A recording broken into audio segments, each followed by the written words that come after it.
Mr. Deputy Speaker, over 4 months have flown by since the general elections, and it feels like we have since lived a lifetime. Our journey in Sengkang started in 2020, and the next 5 years went by like a roller coaster. We were carried through ups and downs, in no small part, due to those who stood by us and who were our rocks as we were tossed around by turbulence. Through this, our team of volunteers showed up every day, week after week, all doing their part to make sure that we were able to carry on our work within the community for our residents in Sengkang, and for that, we are deeply grateful. These 5 years have crystallized how being an elected member of Parliament is an incredible privilege and responsibility afforded to us here in this House. We saw joy and pride in the eyes of parents sharing pictures of how much their children have grown, visiting our MPS to show us with excitement their children's EduSave awards. We also sat with residents grieving loved ones and other losses. Thank you for sharing these precious moments with us. We look forward to working alongside you to deepen and continue the relationship, to work together to make Sengkang and Singapore a better place for all. A theme that has played in my mind on results night and ever since is the power of us, and not just the strength of us, but also the full spectrum of who we are as a people, our resilience, our skills, and our values, but also our limitations, mistakes, and flaws. And instead of viewing these as opposite sides of the coin, I have come to see these as part of the richness of the tapestry that comprises our towns, our society, and our people.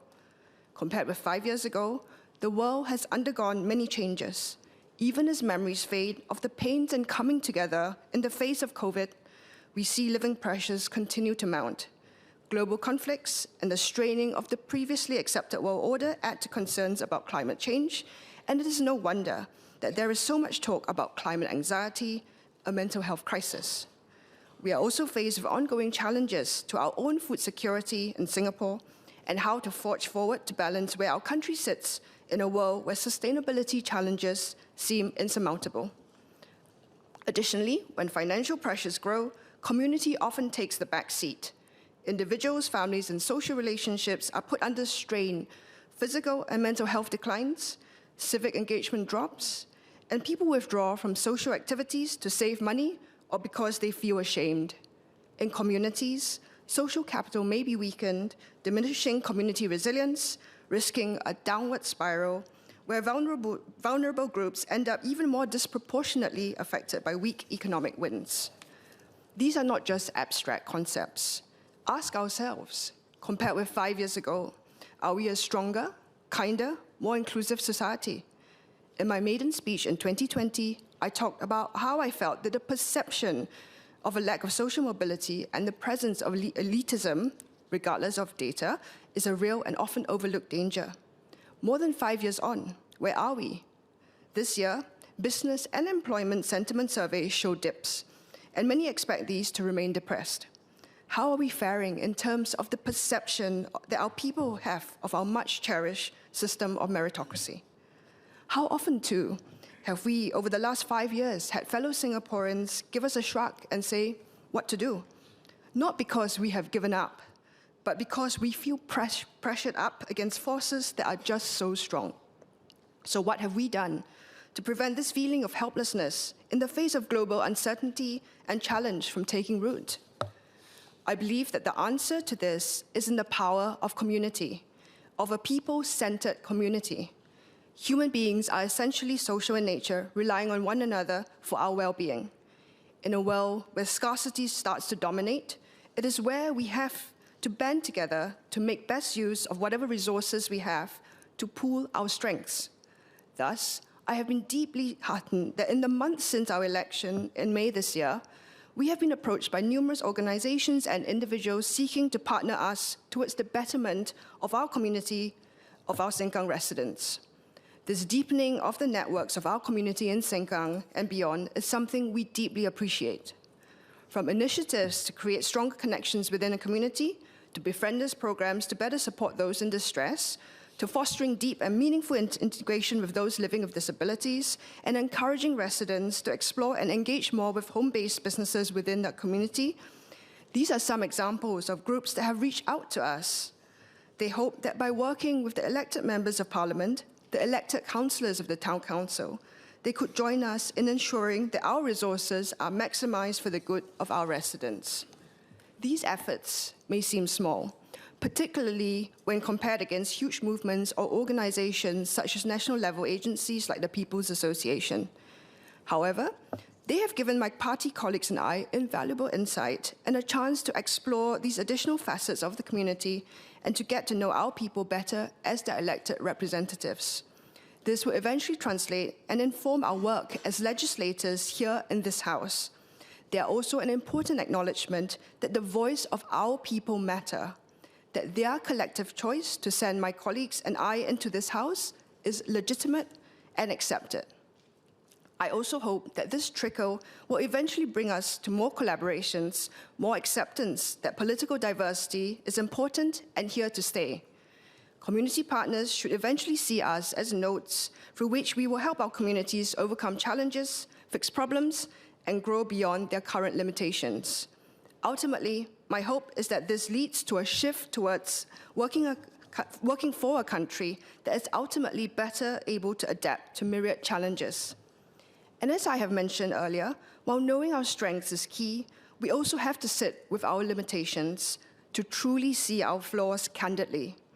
This can be discomforting, even raw and terrifying, but this honesty and ability to sit with our past and current shortcomings is how we enable our growth as a country to happen. So I believe that it is not just about whether it is me first or we first, but us together. We have spoken about the government's planned evolution from me first to we first here. The government has rightly, like any sensible government, spoken about national security, nimble economy, and increased assurance at every stage of life. But what I hope to add is a recognition of why me first as an ideology emerged amidst the wider formation of our nation. We have moved from the first formal residents hundreds of years ago to informal immigration from the region and our merger and demerger with Malaysia. I have noticed too that me first is often said to be a natural response to our highly financialized and immigration-centric society and economy. Owning the fanciest cars, getting the top MNC jobs, owning freehold landed property as a means of overcoming the constraints of the country that we live in. Yet, we are always told that everything around us will change, everything is insecure, we risk losing it all. And under this cloud of scarcity, living out me first, it is no wonder that we often see this response as greed, selfishness, sharp elbows, no care for the weak in the society, no care for those without a voice, no care for the planet we share.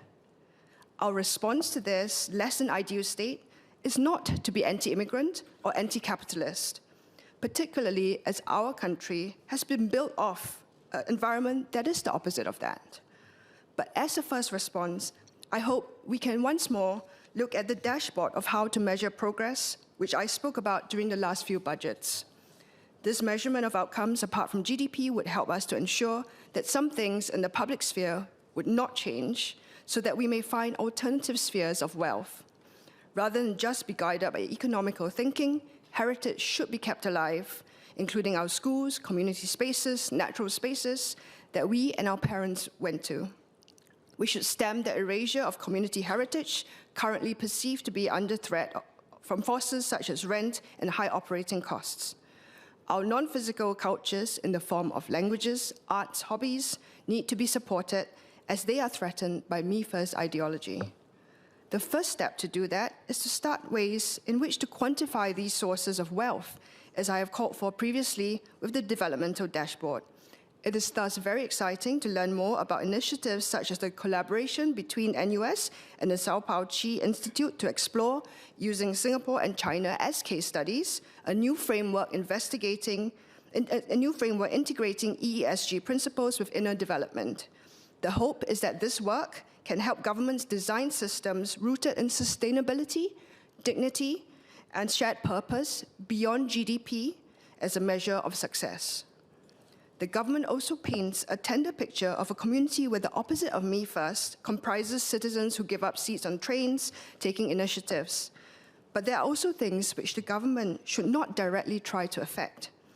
Using the analogy of a garden, we should note the symbiotic interactions between those living in it, the harmony between macrofauna and microfauna down to tiny insects, and the essential interactions in the soil to help a garden thrive.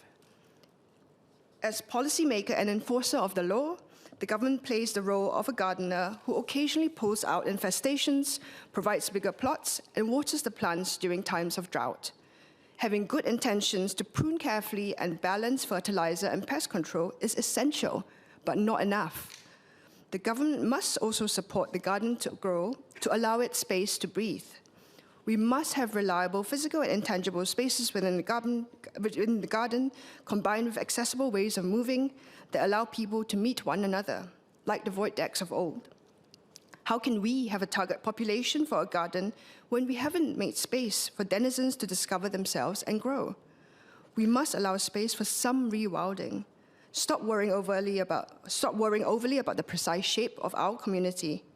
We must trust that by removing barriers, the inherent wisdom of a population with a mindset of abundance will eventually guide itself to an ever-evolving system that encourages us to flourish together.